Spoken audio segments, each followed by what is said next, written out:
everyone. Welcome to Wine Simplified, a wine podcast for cork dorks and those who want to be.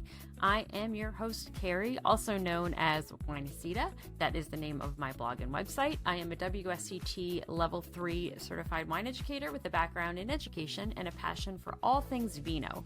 I currently serve as the wine lead at the Good Pour Wine and Spirits Marketplace in Longwood, Florida. The store isn't a sponsor of this podcast or affiliated with it, but if you happen to find yourself in the area, please stop by and say hello. So let's get started. Hi everyone, welcome back to Wine Simplified. I am foraying, is that a word, into the world of video right now. Probably not the best time for me to do this, to be honest. I have been laid up for a few days.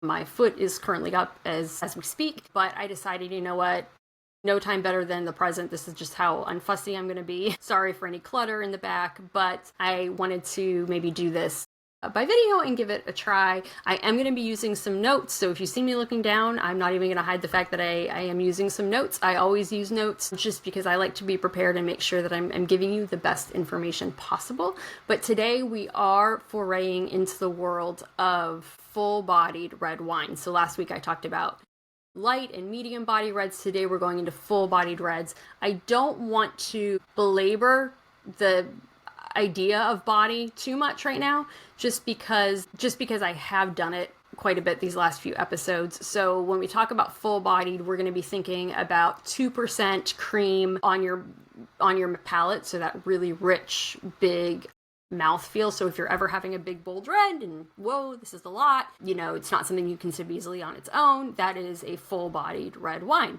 So you know, what actually would make up what a full-bodied red wine is. So in wine terms, right, body's all about the weight and the texture and how it feels in your mouth. So some of the components that will create this feeling are concentrated flavor and richness. So these big wines will lean into deep, dark fruit. Think like blackberry, black cherry, black currant. But it's not just fruit. You're also going to find notes of tobacco, maybe dark chocolate, graphites, minerality. Again, this is broad in general. There are a lot of grape varieties out there. I will focus on two later.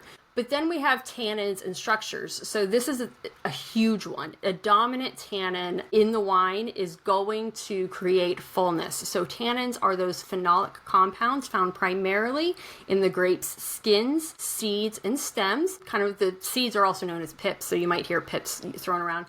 But this is what gives us grip and structure in a wine. And it also creates that astringency or that drying sensation in your mouth. If you've ever had a big black tea or even really, really dark chocolate that's almost on the bitter side, that's exactly the same concept. Those actually have tannins as well. So that's what that means. And these will be found more so in grapes, heavier tannins, bigger tannins that have really thick skins and maybe a lot of extra seeds. That is also, though, what makes these wines so age-worthy. So tannins can evolve for a long time in the bottle, sometimes decades, and they actually will get softer and integrate more in the wine. So that's why you can have a really old red wine that is just smooth tannins that are well integrated in. But then we have alcohol. So most red wine, full-bodied red wines, you're looking at about 14.5 to 14%. I guess I should have went the other way there, in alcohol content. And that is going to add weight and texture on your palate.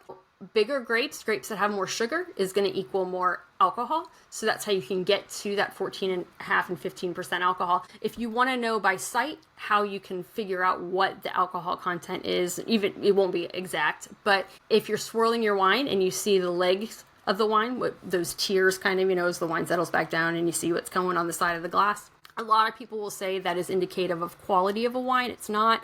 It does indicate, though, the fullness of a wine. So the slower those wine legs move down, it could indicate a fuller, higher alcohol wine. And then, as I just mentioned, the glycerol or the residual sugar. So some winemakers will leave behind a touch of residual sugar, even in these dry wines, just to allow for some more softness, plushness, full feeling on the palate. And glycerol is left over from fermentation and can add to that wine's texture. And then thick skin grapes. So these wines are, like I said, usually made with grapes from really small berries and thick skins. So these can be flavor bombs, but they're also really heavy in tannin, and more skin is going to equal more color, which is going to give you a deeper, bolder red and also add to the complexity of a wine. So how do winemakers craft this full-bodied red? It's not an accident. It's very intentional, and there are some very intentional choices that have to be made. So the first one is called malolactic fermentation. I'm not going to pop quiz you on that. You don't necessarily have to remember it at this stage, but this process will happen after primary fermentation in all red wines, whereas during MLF, a bacteria is introduced called Onychus oni. I'm actually probably butchering that. It's a long word, but it's going to get to work in the wine. And so this is when sharper malic acid, so think about the acid in an apple, will actually turn into lactic acid, be converted to lactic acid. So think about the creaminess and a lactose of milk. And so this will smooth out the edges of the wine, add a creamier texture. Then we have oak aging. So in new and toasted oak barrels, it's going to do a couple of really good things to a big, bold wine. It will add some tannin, which will contribute to some structure and complexity, but it will also add these distinct aroma compounds like vanilla, and these oak esters and tannins will help add body and balance and really help balance out the wine's harshness. Plus some micro-oxidization will happen through the barrel. So if you really love a bigger, bolder wine, maybe look for one that's been aged in oak for over 12 months, because this extended time in the barrel will contribute to the deep, complex character of the red wine. Then we have grape selection and extraction. So this happens in the vineyard. So these grapes are picked for full-bodied wines. They are going to be phenolically ripe, meaning that they are rich in flavor, tannins, structure. During fermentation, winemakers are going to extract all of these compounds in just the right amounts that they want to avoid overpowering the wine. And then we have alcohol and the pH management, so the acidity management. So these wines start with those high sugar grapes, which means more alcohol, like I said earlier, and then winemakers will pick a yeast that can handle this level of alcohol and then monitor the acidity to keep the fermentation clean and balanced and continuing to the point that they want it to go. So what are the power players? I said earlier I was going to talk about two grapes, and you have likely heard of them both. So let's start with Cabernet Sauvignon, and then also it's going to be Syrah. These are the MVPs of the full-bodied wine world. So Cabernet Sauvignon is the world's most planted red grape, so there's some pub trivia for you. And for a really good reason. It is durable, it's expressive, it takes well to oak, it can be built, it can be grown in a lot of different regions and climates. But here's a fun plot twist, more pub trivia. Cabernet Sauvignon is actually a natural cross between Cabernet Franc, a red grape, and Sauvignon Blanc, a white grape. And this happened naturally way back in the 17th century. It didn't happen in a lab. UC Davis researchers in like the late 90s, I think it was 1997-ish, they actually discovered this heritage of how Cab Sauv came to be. And it was really mind-blowing that it could come from a red grape and a white grape parent. But Cab Sauv's success is really largely due to its durable skin and the vine's resistance to the elements. So when you taste a Cabernet, you're going to typically get black cherry, black currant, maybe some cedar, baking spices. But here's a cool fun fact. So Cabernet Sauvignon, along with some of its Bordeaux counterparts, actually has a compound called methoxypyrazine. This is the same compound found in Sauvignon Blanc. So Cab Sauv's mom or dad, whichever way you want to go. And that's actually what's going to give the green notes that you can sometimes smell in a Cabernet Sauvignon. So think like peppercorn or maybe green bell pepper or some vegetalness. That is that pyrazine at work. And historically, this was seen as a fault in the wine. But now winemakers and viticulturists have learned ways to reduce it so it's better integrated and it focuses more on the fruit-forward notes of a Cabernet. So where do great cabs come from, or where is it grown the best? So Bordeaux, France. So this is the original area for Cabernet Sauvignon. You are going to find some of the most savory, age-worthy expressions of the grape here. It loves gravelly soil. We are not going to get into left bank, right bank, Bordeaux, all of that right now. But while this is the birthplace of Cab, Cabernet Sauvignon is never found as a single varietal here. It is part of the Bordeaux blend. Everything from Bordeaux and red is going to be a blend, just because they have a really, really unpredictable climate from year to year. But you're typically going to get out of the Cab in that blend notes of blackcurrant or spice, tobacco leaf. Those are really cool. And then we have Napa Valley, California. So this area gained significant recognition back in 1976 during the Judgment of Paris. There's a cool book, a movie called Bottle Shock about it if you want to watch it. Although Bottle Shock uses some Hollywood liberties. But this is when Californian wines triumphed in a blind tasting over French wines. And it was really a big mic drop moment for Californian wine and really put Californian wine on the map. So California to this day still remains famous for Cabernet Sauvignon, especially at a Napa with really, really structured expressions. You can get blackcurrant, blackberry, pencil lead tobacco, sometimes some mint from those pyrazines. And then South Australia. Granted, Cabernet is grown in a ton more places than these three, but I am trying to keep it basic for you. But let's moving to South Australia. So this region is characterized by its really warm climate, these red clay soils known as terra rossa. And wines from here will have a lot of depth, real powerful tannins, sometimes have a unique bay leaf note to them alongside some black plum, black currant, and chocolate. So if you ever get to try one from South Australia or like Coonawarra region, definitely pick up the bottle and give it a go. Next, we're going to go to my personal favorite. So Syrah, one of my favorite red grapes. I also love Pinot Noir, but Syrah is known to be a very, very aromatic grape variety, but it's different than other aromatic reds like Pinot Noir because it's also really savory. It's got a lot of like umami to it. It's darker, it's meatier, it's kind of just more muscular in profile too. It's not as elegant. So when I smell it, I immediately think about a big bold cheeseburger or a big piece of steak because it kind of demands food. But there is a peppery note to it due to a magic kind of compound in there called rotunda. And that's also the same compound that's found in black pepper. So you're always going to get maybe a little bit of a peppery note from Sauvignon. Where does it really shine? So Northern Rhone, France. So this is really the spiritual home of Syrah. DNA testing confirmed that its parents' grapes, Durza and Mondeuse Blanche, were local into this particular area of France. So it was birthed in Northern Rhone.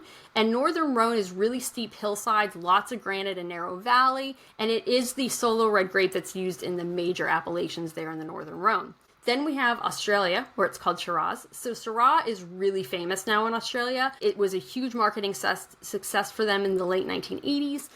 It's also pretty big, very powerful, a little bit more alcohol, very fruity. So think about fruit-driven, blackcurrant, black plum, also some syrupy kind of fruit flavors. However, some regions like McLaren Vale can actually show a much more old world style, kind of a more French style, with that meaty, bacony flavors on the nose. And it is really a big, versatile grape down there in Australia. Then we have back to California. So are we seeing a pattern here? France, Australia, California.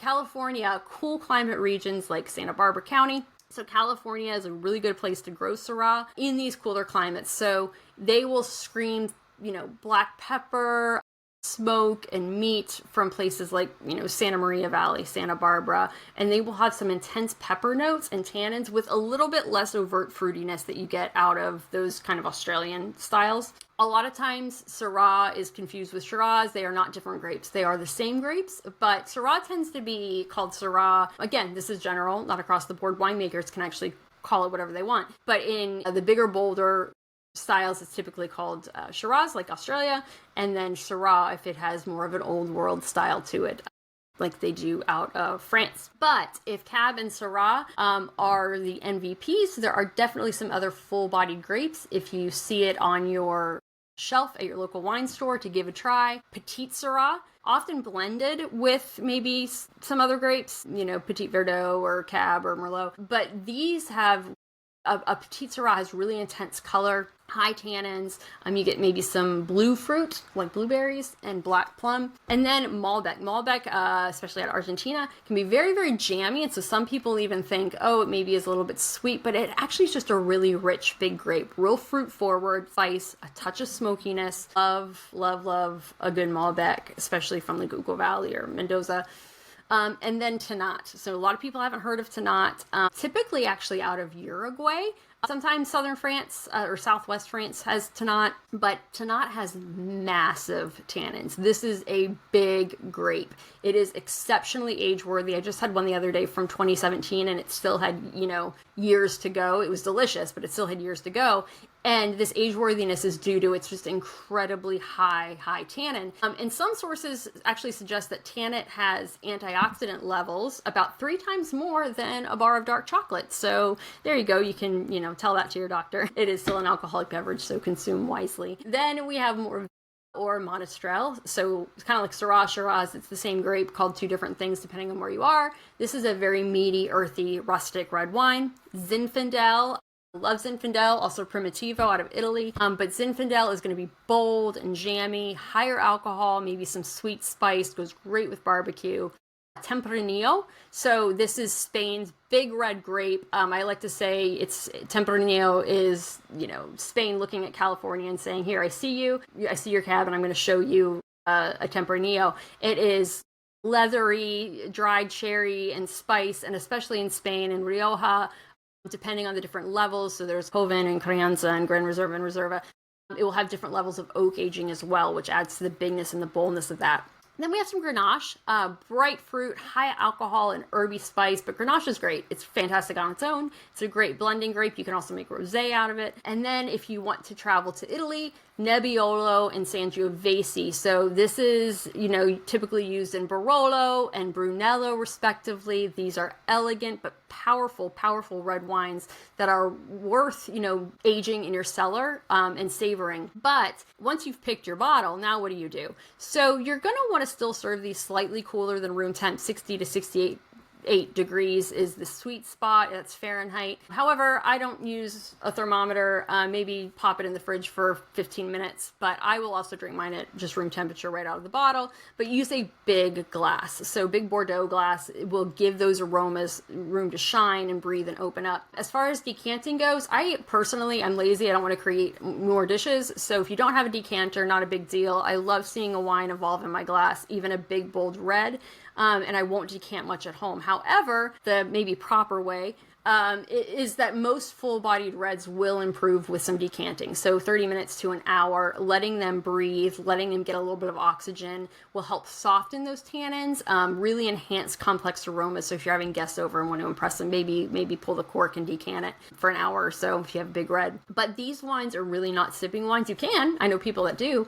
But they really do scream for a meal. They really do beg for food. So go rich. Think grilled steaks, braised short ribs, lamb, burgers, hard cheeses, manchego, parmesan, aged cheddar, big sauces, peppercorn sauces. And that's the thing when you're pairing with food too. Don't just think about the base. Think about the sauces and the seasonings. Mushroom dishes like risotto that have a lot of carbs can also stand up to these bigger wines.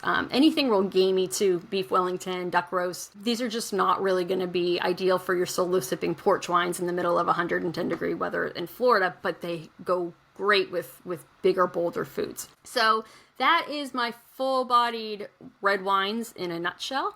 I hope it was helpful. Sorry if I talked too fast. As always, feel free to send me a message, leave a comment, ask questions, and please share with friends. I am a one-man show. I'm trying to start this thing out. So love talking wine and would love to keep this going. So thank you so much for joining me again. Cheers.